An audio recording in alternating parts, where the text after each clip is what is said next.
A completely dark cave swallows the light. In the middle of the darkness, our protagonist swings his pickaxe with all his might, mining non-stop.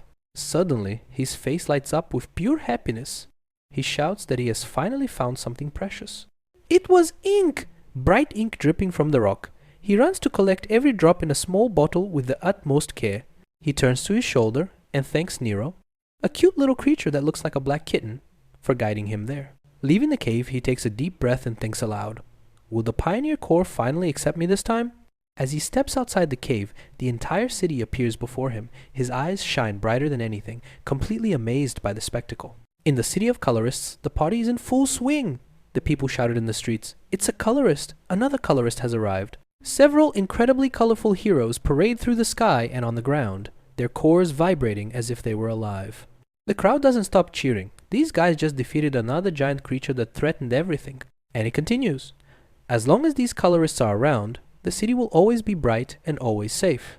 But on the other side of the city, in the Shadow District, the atmosphere is totally different.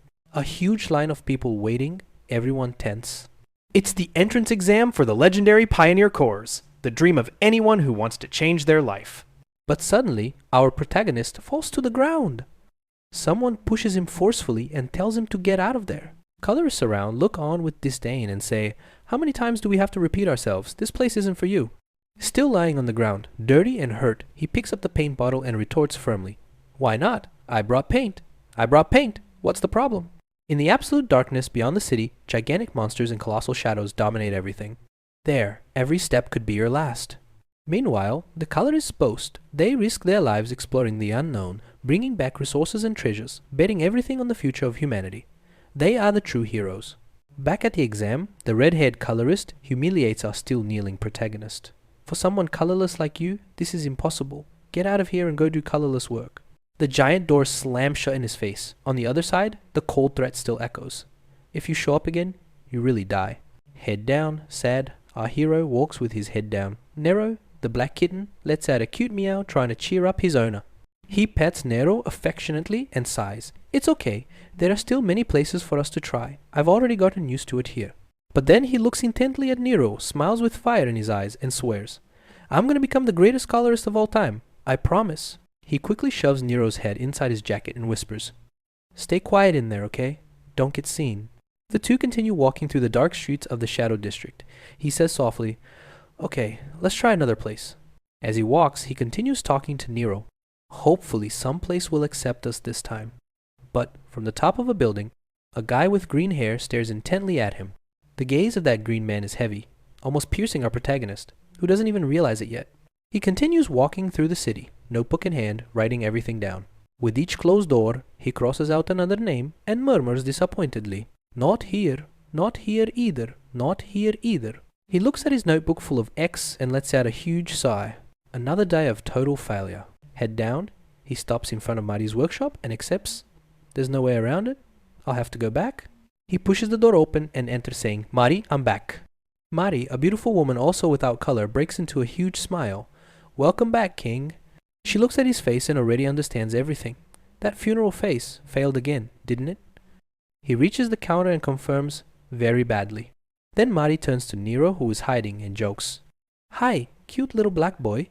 Mari picks Nero up and explodes with anger. "These people don't recognize talent even if you slap them in the face. You're stronger than most pioneers, Kay." She continues full of fire. "You come back alive from the Darklands with resources every time. Your skills are more than proven, brother." Kay sighs and replies, "I only manage because Nero helps me." And we already know that cute kitten is actually a fierce little monster in disguise. He places a small bottle of blue ink on the table. Mari's eyes widen.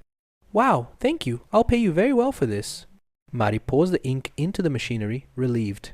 "Phew, I was almost out. It's been too hard to get ink lately." Two enormous drums, one blue and one red, spin in the background as she explains. "Our entire survival depends on ink in the end." Kay approaches the counter, sadly. "I want to work hard, but nobody will accept me." Mari interrupts. "Kay, have you thought about what I told you before?" Kay hesitates. That place seems kind of... Mari is already pulling something from under the counter, annoyed. "What are you talking about?" She slams the paper on the table forcefully. "You have to try everything, Kay." The giant poster appears. Classification S. Alvarada Pioneer Course.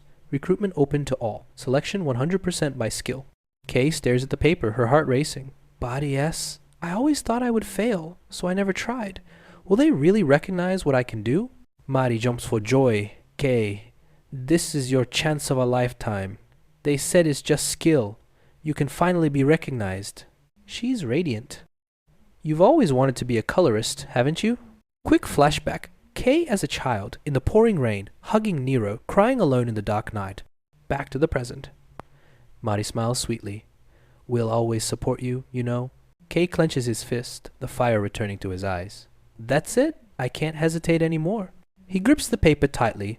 Dawn Pioneer Corps. I'm joining. At the door, he turns to Mari. Thanks a lot, Mari. I'll be back later. She waves happily. Take care. Kay is now walking alone through the dark and smelly alleys of the Shadow District, reading the poster as he walks. Not much time. I need to prepare like crazy. Suddenly, Nero lets out a low, alert roar. Kay stops immediately, feeling the atmosphere change. Huh? Nero? What's up, partner? Kay is still confused in the dark alleys and asks Nero, What's wrong, man? Feeling something wrong?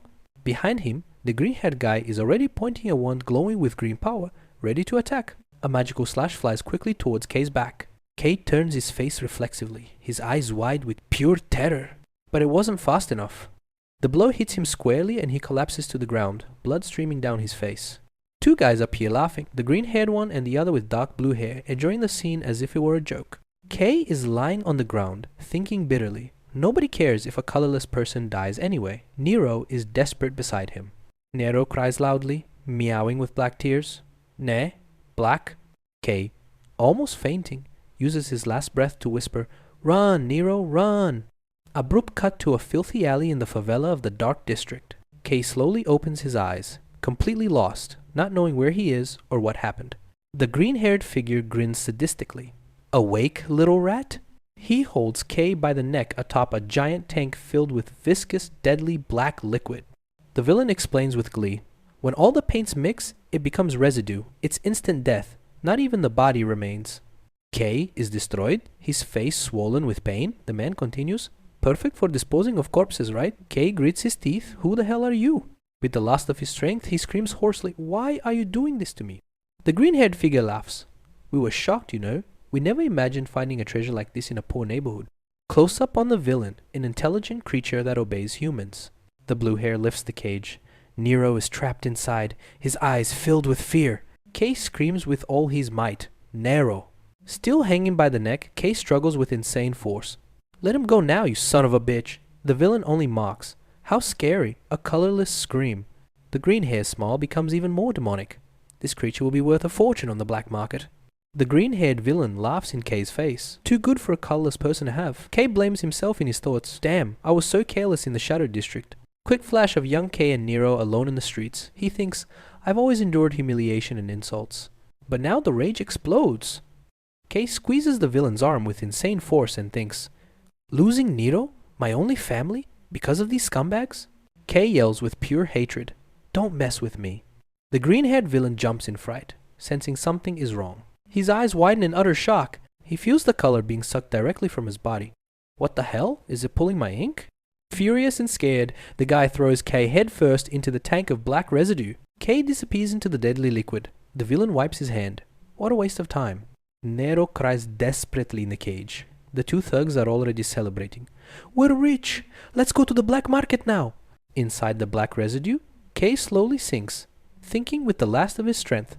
I have to save Nero. His body no longer responds. I can't move anything. Images of Nero and Mari flash through his mind. Kay sadly wonders, is it really going to end like this? But the fire returns. No, He screams in his mind, I still have my promise.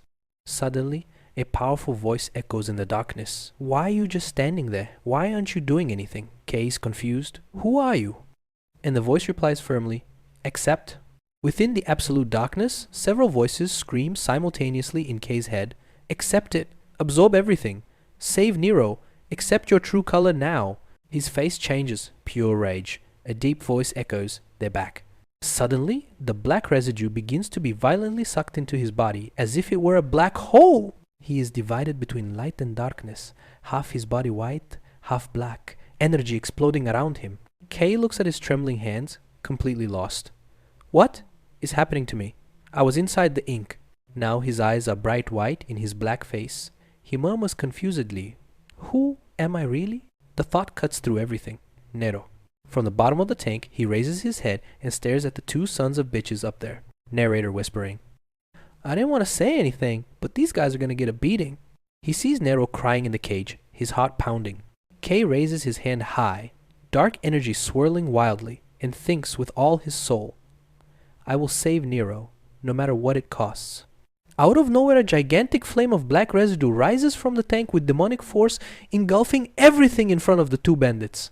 The two get the biggest fright of their lives, screaming together, "What? What the hell is this?" They look at the bottom of the empty tank and stammer in terror. The paint disappeared in the blink of an eye. K emerges from below, his entire body covered in absolute darkness, his white eyes shining like beacons of death. His green hair is trembling all over, his voice faltering. This can't be real. A colossal black shadow begins to rise behind him. They both look up and scream, "Is it a creature? What monster is that?"